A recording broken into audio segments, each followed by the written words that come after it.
Welcome to पनीशा टूट। आज की इस वीडियो में बात करेंगे, क्या हमारे देश में पुलिस रिफॉर्म जरूरी नहीं बन गया। जी हां, आप सोच रहे होंगे कि मैं ऐसी बात क्यों कर रहा हूं, क्योंकि ये जो खबर आपने सुनी होगी कि 3 स्टेटों की पुलिस, पंजाब, हरियाणा और दिल्ली, आपस में भिड़ गई एक अक्यूज के ऊपर, और एक राज्य की पुलिस उसे पकड़ के ले आई, दूसरे राज्य की पुलिस उसे छुड़ा के ले गई। ये क्या है?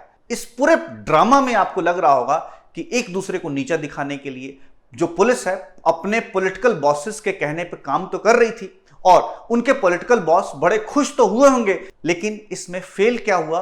पुलिस महकमा और आम जनता, संविधान। बिल्कुल सही बात की है आपने। इसीलिए पुलिस रिफॉर्म बहुत ही जरूरी है। हमारे देश में पुलिस आज भी अंग्रेजों के बनाए कानून से चलता है और इसको रिफॉर्म करना बड़ा ही जरूरी है। इस पूरे वीडियो में हम बात करेंगे कि ये तेजिंदर बग्गा का एपिसोड क्या है, और जनरली एक राज्य की पुलिस जो दूसरे राज्य में अरेस्ट करने जाती है तो कैसे अरेस्ट करती है, और पंजाब पुलिस की कहां कमी रहेगी या दिल्ली पुलिस की कहां कमी रहेगी।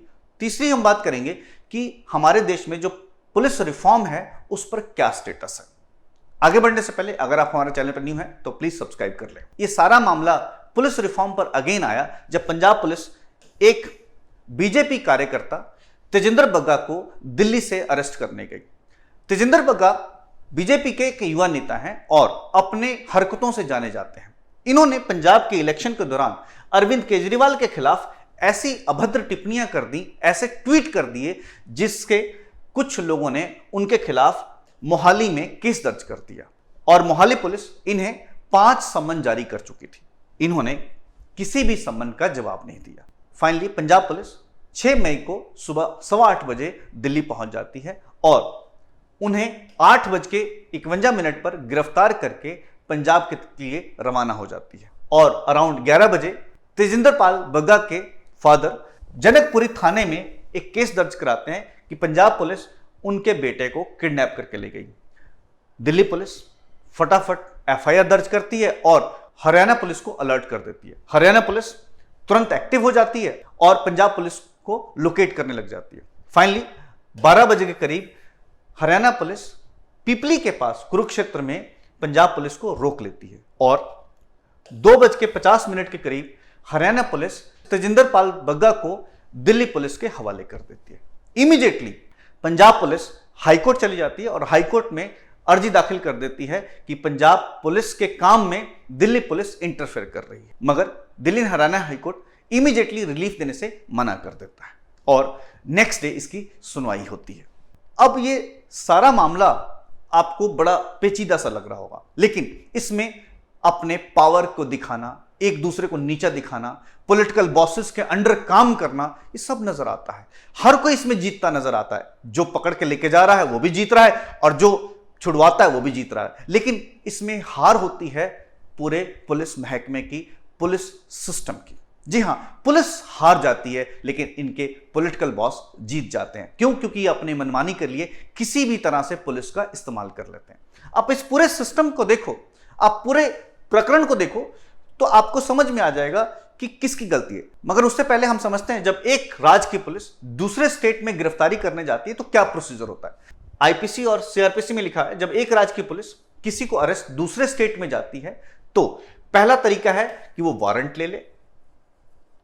अगर वो वारंट नहीं ले पाती तो वो इमरजेंसी में जाकर अरेस्ट कर सकती है और लोकल पुलिस को वहां अरेस्ट करने के बाद बता दे, और फिर वहां के कोर्ट से परमिशन लेकर अपने स्टेट में उस कल्प्रिट को लेके वापस आ जाए। हालांकि संविधान यह कहता है कि जब भी पुलिस किसी को अरेस्ट करती है 24 आवर्स के अंदर उसे कोर्ट के सामने प्रेजेंट करना होता है। क्यों? क्योंकि 24 घंटे से ज्यादा पुलिस कल्प्रिट को अरेस्ट नहीं रख सकती बिना कोर्ट परमिशन से। आप सोच रहे होंगे कि आईपीसी और सीआरपीसी ज्यादा क्लियर कट गाइडलाइन नहीं प्रोवाइड करती कि एक राज्य की पुलिस दूसरे राज्य में कैसे अरेस्ट करे, लेकिन 2019 में दिल्ली हाईकोर्ट ने एक जजमेंट दिया था और क्लियर कट फैसला दिया था कि जब भी एक स्टेट की पुलिस दूसरे स्टेट में जाए अरेस्ट करने तो उसको क्या फॉलो करना है। मगर पंजाब पुलिस ने क्या इस पूरे प्रोसेस में लॉ फॉलो किया? हम उसकी बात करते हैं। पंजाब पुलिस बिना लोकल पुलिस को इन्फॉर्म किए और बिना वारंट लिए सुबह 8:15 बजे करीब तेजिंदर बग्गा के घर पहुंच जाती है और तुरंत उन्हें 8:51 तक गिरफ्तार करके पंजाब के लिए रवाना हो जाती है। करीब 11 बजे के करीब तेजिंदर पाल सिंह बग्गा के फादर इल्जाम लगाते हैं कि भाई उनके बेटे को किडनैप कर लिया गया, और यह भी इल्जाम लगाते हैं कि उन्हें मुक्के मारे गए। देखो किस तरह से दिखा रहे हैं कि मुझे मुक्के मारे गए हैं। अब देखो, पंजाब पुलिस बिना वारंट के आई। दूसरा, लोकल पुलिस यानी कि दिल्ली पुलिस को इन्फॉर्म भी नहीं किया। तीसरा, कल्प्रिट को ले जाते समय वहां की लोकल कोर्ट से परमिशन भी नहीं लिया। चौथा, जब अक्यूज को पकड़ भी लिया गया तो भी उन्होंने लोकल कोर्ट को इन्फॉर्म नहीं किया। पहली बात, पंजाब पुलिस की यह कमी है। दूसरा, दिल्ली पुलिस बिजली की तरह एक्टिव हुई। हालांकि मैं हैरान हूं कि इतनी एक्टिव कैसे हो जाती। अगर बाकी केसों में एक्टिव होती तो इतना क्राइम रेट ना होता दिल्ली में भी। दिल्ली पुलिस बिजली की तरह एक्टिव हुई और बिना सोचे समझे किडनैपिंग का केस रजिस्टर कर लिया, और बिना सोचे समझे अलर्ट भी जारी कर दिया। हरियाणा पुलिस को कहा कि भी आप अरेस्ट करो, और हरियाणा पुलिस भी बिना इस बात को इन्वेस्टिगेट किए कि भी पुलिस लीगली उसको पकड़ के जा रही है, तुरंत उन्होंने तेजिंदर पाल सिंह बग्गा जिस गाड़ी में जा रहे थे रोका और तेजिंदर पाल सिंह बग्गा को अपने कब्जे में ले लिया। और फाइनली बिना इस आर्गुमेंट किए, बिना सोचे समझे तेजिंदर पाल सिंह बग्गा को दिल्ली पुलिस के हवाले कर दिया। आप देख रहे होंगे इसमें 3 राज्यों की पुलिस इतनी अलर्ट, इतनी एक्टिव, इतनी एफिशिएंट। मैं तो हैरान होता हूं, अगर इतनी एक्टिव और अलर्ट रहे तो अब तो कोई क्राइम ही ना हो, हमारी सोसाइटी तो क्राइमलेस बन जाए। मगर ऐसा है नहीं। ये लोग, साफ साफ जाहिर होता है कि अपने पॉलिटिकल बॉसेस को खुश करने के लिए काम कर रहे हैं। इनके पॉलिटिकल बॉसेस तो जीत गए, लेकिन सिस्टम हार गया, पुलिस हार गई, लोग हार गए। लोग जो अपनी कंप्लेंट्स को सुनने के लिए तरस जाते हैं, उनकी कंप्लेंट्स पर हल हो उसके लिए तरस जाते हैं, लेकिन जब ऐसे केसेस में देखते हैं कि तुरंत राहत मिल जाती है, तुरंत पुलिस खेल खेल रही है, तो लोग हार जाते हैं, संविधान हार जाता है। क्या ये अकेला केस है? बिल्कुल नहीं। इससे जुड़े कई ऐसे केसेस हैं, जैसे जिग्वेश मेवानी को असम पुलिस इन्हें पकड़ के ले जाती है गुजरात से। ये इंडिपेंडेंट एमएलए हैं गुजरात से, किस लिए? सिर्फ इन्होंने क्योंकि प्राइम मिनिस्टर मोदी के खिलाफ ट्वीट किए थे इन्होंने, असम पुलिस उन्हें पकड़ ले जाती है।